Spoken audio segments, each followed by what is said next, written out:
عزیزو دوستو السلام علیکم۔ آج ہم بات کرنے والے ہیں کہ اللہ کے نبی نے کلمے کی دعوت کیسے دی اور کتنی مشقتیں اٹھانے کے بعد دی۔ تو چلتے ہیں ویڈیو کی طرف۔ جب توحید کی دعوت نے بتوں کی دھجیاں اڑانے شروع کر دی تو قریش نے آپ صلی اللہ علیہ وسلم کے چچا ابو طالب سے جا کر شکایت کی کہ اپنے بھتیجوں کو سمجھائیں، وہ ہمارے بتوں کو برا بھلا کہتا ہے۔ ابو طالب نے سمجھا بجھا کر ان کو واپس کر دیا، مگر نبی اکرم صلی اللہ علیہ وسلم اپنے فرائض ادا کرنے میں لگے رہے۔ چند روز کے بعد پھر کفار کے بڑے آدمی جمع ہو کر ابو طالب کے پاس پہنچے اور کہا، ہم تمہاری وجہ سے خاموش ہیں مگر تم اپنے بھتیجوں کو منع نہیں کرتے۔ ہم یہ کیوں کر گوارا کر سکتے ہیں کہ ہمارے بتوں کی توہین خود ہمارے ہی سامنے کی جائے؟ ہم تمہاری عزت کرتے ہیں اس لیے خاموش رہے۔ اب ہم یہ باتیں زیادہ دیر برداشت نہیں کر سکتے۔ اپنی برائیاں اپنے منہ پر سننے کی زیادہ تاب نہیں۔ بہتر ہے کہ تم اپنے بھتیجوں کو سمجھا لو یا تم خود درمیان سے ہٹ جاؤ، ورنہ تم دونوں میدان میں نکل آؤ تاکہ ہمارا تمہارا فیصلہ ہو جائے۔ ابو طالب نے دیکھا کہ اب حالت نازک ہو چکی ہے، قریش اب کسی طرح ماننے والے نہیں اور میں اکیلا سب کا مقابلہ کیسے کروں گا؟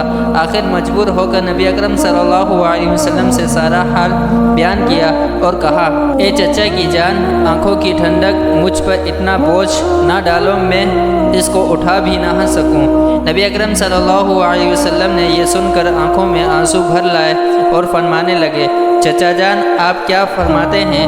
اگر یہ لوگ میرے ایک ہاتھ میں سورج اور دوسرے ہاتھ میں چاند بھی لا کر رکھ دیں تب بھی میں اپنے فرض کی ادائیگی میں کوتاہی نہ کروں گا۔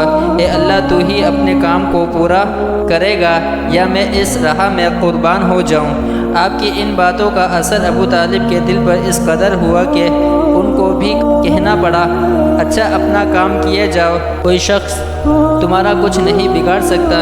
قریش نے جب کسی طرح بھی اپنے دال گلتے نہ دیکھی تو عقبہ کو اپنا نمائندہ مقرر کر کے آپ کی خدمت میں بھیجا۔ اس نے حاضر ہو کر عرض کیا، اے محمد، تم یہ بتاؤ کہ آخر چاہتے کیا ہو؟ کیا مکہ کی حکومت پسند ہے یا کسی بڑے گھرانے میں شادی کرنا چاہتے ہو یا بہت سی دولت لا کر ہم تمہارے سامنے ڈھیر کر دیں؟ ہم تمہاری ہر بات ماننے کو تیار ہیں، تم کسی طرح ہمارے معاملات میں دخل دینا چھوڑ دو اور ہمارے بتوں کی برائیاں نہ کیا کرو۔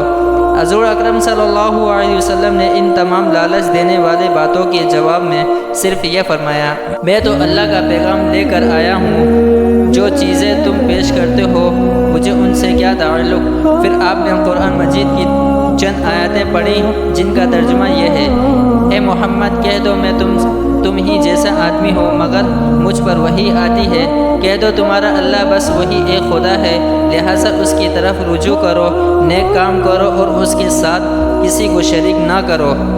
عقبہ یہ باتیں سن کر دم نہ مار سکا اور اپنے قوم سے جا کر کہنے لگا، میری رائے میں تو محمد صلی اللہ علیہ وسلم سے کچھ نہ کہو، ان کو انہی کے حال میں چھوڑ دو، جو کلام وہ سناتے ہیں وہ شاعری نہیں، وہ کچھ اور ہی چیز ہے۔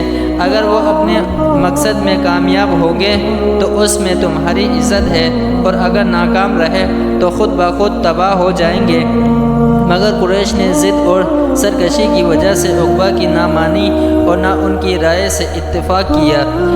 معلوم ہوا کہ اللہ تبارک تعالیٰ کے بھیجے ہوئے انبیاء علیہ السلام اور رسول مخلوق کی باتوں میں نہیں آتے، کیونکہ ان کا ایمان تو صرف اللہ تبارک تعالیٰ پر ہوتا ہے۔